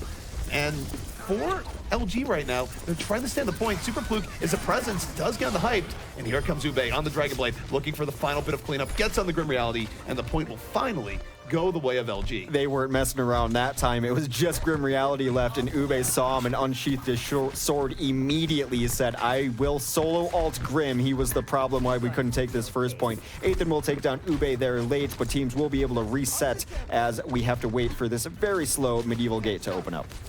That gate was not made for speed, Hex. That's just how it goes. That was not a consideration. It was made for protection. But Grim right now has had plenty of time to get in over the top, holding onto that attack visor. This is a fully set up Immortals defense here on second. Yeah, Grim up top is going to be a problem that they're going to have to deal with, but here comes the tack visor right onto it. A nice sound barrier, though, mitigates some of that. Tack visor in, Grim Reality chasing this down right away, gets one early on the Eden. Hype's going to be his backup, 3-1 for kills there for Immortals, and this fight going to end much before it begins. They did have to invest a bit into that, though, Hex. Yeah, that was actually a defensive sound barrier, though. I thought it was Mineral who was going to be the one to pop, but it was Verbo trying to keep his team alive as they went into that fight. So they did throw down 2 ults just to be able to hold that first fight right there. Grim's going to reposition, and I still think every fight has to start with trying to deal with Grim, who's on this high ground, and it is very, very high ground. Not a whole lot of heroes who can deal with it. It is the highest high ground in the game. I mean, we're talking about the Rocky Mountains of Overwatch maps right now as far as elevation is concerned. The reason why people thought we'd see a little bit more Farah here in second, but it hasn't really panned out to be the case. However, look at Agility, he's going to the back line. Gets the deflect kill on the heat end. Dragon Blade, unsheathed, takes down Lucio, assassinating both supports as Agilities in this fight already over as Immortals, showing some backbone here on this Eichenwald second defense. Agilities has had the most consistently deadly Dragon Blades I've seen from a player in a set in a long time. It's always 3 kills, 4 kills. He is always piling up, and we saw some earlier tonight that would get 0, 1. Agility's Dragon Blades have been top tier. No doubt about it, and it feels like he's been doing even more tonight for whatever reason that may be. Maybe it's because it's been a rougher night for Grim relative to the norm, but he's coming in off the flank again, looking for heat down. LG, though, willing to expend some ultimates into this fight. Spree pops the attack visor, immediately removes Hype from this, and now this should be cleanup going the way of LG. They will get payload progress here. And Hex, what do you think of Hype staying on this Tracer right now? Well, I mean, he's not really showing up a whole lot in the kill feed right there, but they do want to run triple DPS, so who else are you going to put on it? Hype would be your main flex on this team right now. Grim and Agility is, of course, your main 2 DPS. I think it's something that he used to play a lot, but not getting the value that Icefeld's getting. I think he will very likely get out-traced by Icefeld. Well, there is a Tracer battle going on here, and bombs are hitting their mark. Both Hyped and Icefeld going in there, but Icefeld wins the Tracer v Tracer battle, just like you were prophesizing a moment ago, Hex. So LG's still able to keep this cart moving, and they need to, actually, because they have under a minute left to start the final phase, and Immortals still has a chance to push this back. Well, Grim does have that attack visor at the ready, too, so Agility's very far behind the lines. He's probably going to come in and sandwich. Here comes the attack visor, takes down Icefeld immediately. Winston trying to bully him out, so that's probably going to be all the value that Grim gets out of that, but Athan, meanwhile, takes down Ube, too, so a couple of nice kills. Spree trying to keep it alive for his team. The air is no refuge for Lucio there. He's in the air. Grim doesn't care, immediately guns him out. And Immortals now pretty close to getting the second point hold. There's only going to be one last moment effort here from LG, and honestly, Hex, that is a long walk and it's uphill, which really is going to leave them a bit out of breath. Well, that's why Grim Reality is going to be up here. He wants to make sure that they can't come through the bottom shortcut. I'm not even sure they're going to get there in time. I mean, we talk about being a long time. It's 5 seconds left. Genji's going to have to just roll onto it. And it does look like they have someone on the payload right now. It was Icefeld. He had to give his life for it, but at least overtime is in progress. Agility's, though, making quick work of people going in. Oh, goodbye, Reinhardt. Winston just throwing him off that cliff towards the end. That was, of course, Nomi with the Primal Rage. And that going to be a pretty decisive hold here for Immortals on second. But remember what happened on Dorado. We've seen a very similar movie to this just a little bit ago. Immortals are going to have to prove that they can get through point A on their own attack. And we were worried a little bit about the defense of Immortals on those second points, but I think maybe that's one of the reasons they just put hyped on Tracer, knowing that if we are going to be facing triple DPS, we don't necessarily play great when we clump up and play a big tank style. So why don't we match fire with fire? We'll play triple DPS as well, and maybe they have a little more success with it. That very well could have been their reasoning going into it, and this probably isn't happening because it's an offense going in here, although we did get to see a Junkrat sign yesterday. So anytime I see that devious, explosive magician in the feed, I kind of wonder, could this happen? Well, probably not going to happen, but you never know. Well, Hyped is a bit of an Overwatch vagrant right now, just trying out every sort of thing that he can. So it wouldn't surprise me entirely if he stays on the Junkrat, and I think everyone would be a little hopeful that it happens. Maybe, maybe not. It seems like, I mean, if Agility is going to be on the Roadhog, it seems like the composition would fit a little bit. But yeah, unfortunately, the dream is dead. He is not actually going Junkrat. I was trying to manifest it with the power of positive thinking. I personally was thinking very positively about the aspect of a Junkrat. I was even going to dub it the Too Easy Award and just be playing everything that is around. Hey, I'm not even talking about another Trev, and you guys are already laughing because you think I'm going there, but I'm not. Not a day goes by where ZP doesn't mention Too Easy. Too Easy is a wonderful person, and the Bench Boys are probably going to be a good team. Probably true. Regardless, though, they are not in this tournament. We'll see when we see them around, but it is going to be Mineral setting up his Symmetra here. The stakes are rather high. Last set of the evening, game 5 here. The yellow box on the ground, but point A has to happen first, CP. Point A does have to happen, and we'll see how Morals do this, but they do have Grim on McCree, so they are going to some of their bread and butter for this early attack. They're not running a dive comp as we've seen them run this before. Instead, they're going to the tried and true. Grim moving in over the top, looks for the flashbang over the shield, does not connect. And as a result, Nomi going to fall on a pretty aggressive charge there, so now they have no shield, and McCree with no shield to protect them, a pretty easy target to get on. So 2 quick kills here from the side of LG, and they will eject Immortals from this point. A very crucial first win for the defense. Every time you have a Symmetra up there, it's going to be absolutely pivotal that you win those first fight. 40% on Mineral's charge right now, and I think this might be a map where you run a teleporter perhaps, get everyone back in there. The walk can be pretty far, but it really depends on the state of the fight by the time she gets ultimate, if that even occurs. It's a serious time on Immortals right now. This is a fight that they really want to get into, or their problems just magnify based on compared to what they are right now. They are moving in. They're being pretty aggressive about it. Grim Reality pretty safe here in the back, but LG not suffering much of my poke, and Ube with the hook punishes Nomi again. Nomi is not able to stay alive in these fights, Hex, and it is killing Immortals.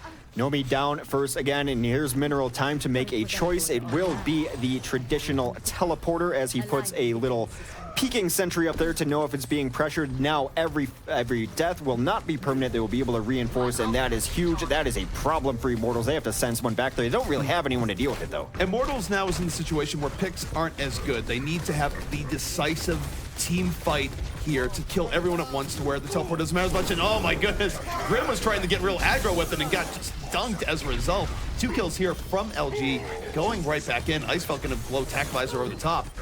And time starting to be not on Immortal's side as they're down to their last 2 minutes. Yeah, Attack Visor does come in there. Maybe not necessary, but they do have a couple other ults. Most importantly, those ults belong to the tank players of Luminosity. Super Pluke with an Earth Shatter. Whole Hog at the ready to keep everyone away if they do try to dive that teleporter corner, and Spree moments away from his grab. But Hyped could turn it around as he has a small window where he has grab up, where Spree does not.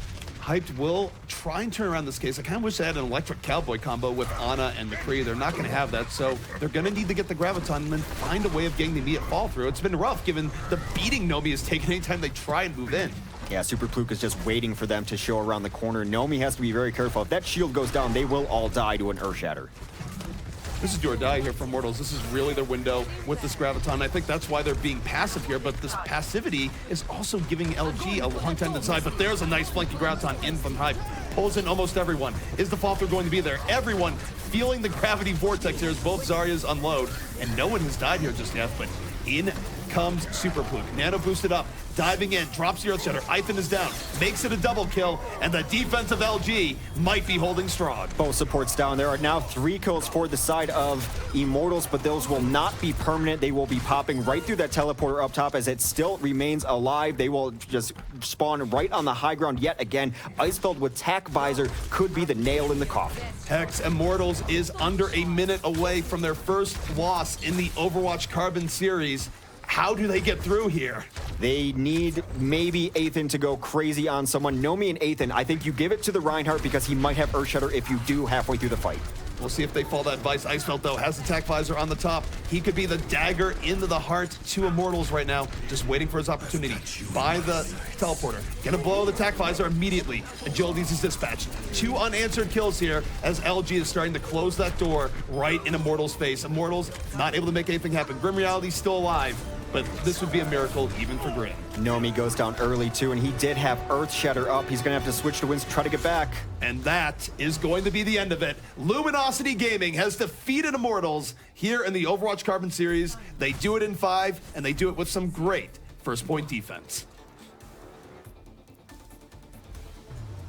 I'm dumbfounded because I still don't know what Team Luminosity is. To be able to beat Immortals like that, who we have postured as probably the early favorites, the gold standard in this tournament of a team that's been together for a while, have won major LAN events, and then Luminosity brings it back like that. I don't know what to say. It's phenomenal from LG. It's a case where we've been saying they've been settling, but they clearly found a better mix of things today than what they had before. And clearly you have to give